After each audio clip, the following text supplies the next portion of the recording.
Magandang araw mga kanegosyo.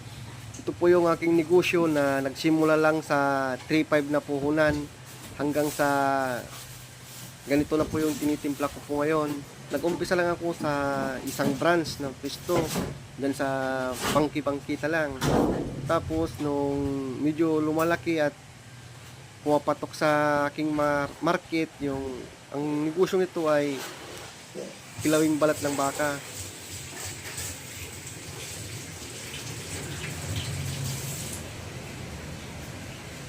Kilawing balat ng baka. Kaya sa mga gustong magnegosyo yan, hindi kailangan ng malaking puhunan or kapital.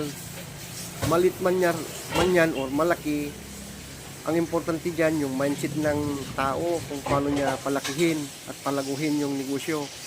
At unang-una, disiplina sa paghawak ng pera. Pag kumikita ng yung negosyo, kailangan mong